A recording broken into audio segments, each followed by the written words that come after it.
आज का हमारा विषय है शंका।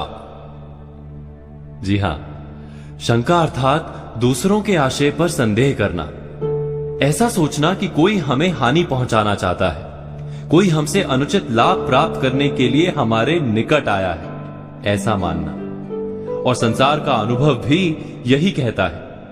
प्रत्येक मनुष्य दूसरों से लाभ प्राप्त करने का प्रयास करता है, किंतु लाभ देना नहीं चाहता। हमारे मन की शंका हमें संसार के कड़वे अनुभवों से बचाती है। शंका वास्तव में हमारे हृदय के अंदर बना दुर्ग है, जिसमें रहकर हम सुरक्षित रहते हैं। किंतु इसी शंका के कारण हम किसी के निकट भी नहीं जा सकते, किसी से प्रेम या मित्रता नहीं कर पाते। हम धीरे धीरे अत्यंत एकाकी और अकेले रह जाते हैं। शंका का ये दुर्ग हमारा कारागार बन जाता है। क्या ऐसा नहीं होता? इस कारागार को तोड़ने का, इस बंधन से छूटने का उपाय क्या हो सकता है? यदि शंका का स्वरूप बहुत बड़ा हो जाए तो मन का रोग भी बन सकता है।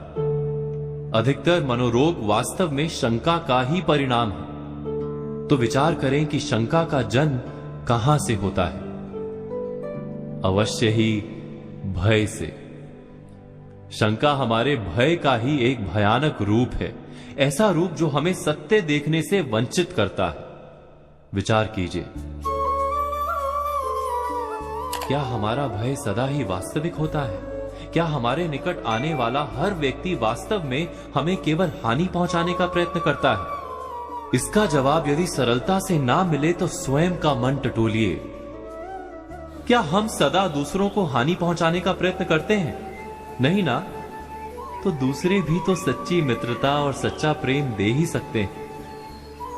ये जानते हुए भी हम क्यों शंका के कारागार में फंसते चले जाते हैं?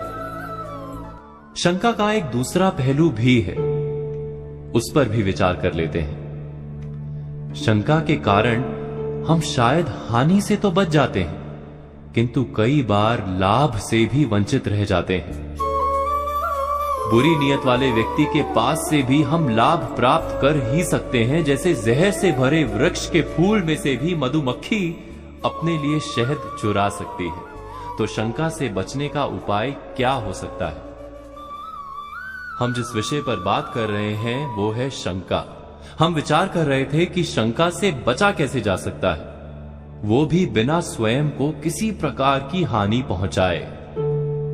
ये सरल हो सकता है यदि हम ठीक से समझ लें कि हमारे भीतर की शंका का कारण बाहर नहीं, भीतर ही है। वास्तव में भय ही शंका का कारण है, किंतु हम जानते हैं कि भय का तो कोई कारण ही नहीं। भय से कभी कोई लाभ प्राप्त हो ही नहीं सकता। संसार का क्रम है कि आज का नुकसान कल का फायदा बन सकता है, आज की हानि कल जीवन का पाठ बनकर दिखाई देती है। अर्थात शंका की तो आवश्यकता ही नहीं जीवन में।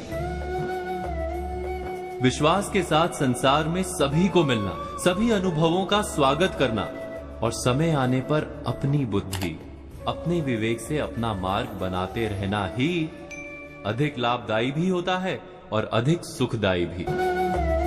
आशा करता हूं कि हमारा ये विषय आपके जीवन में कुछ अर्थ भरेगा।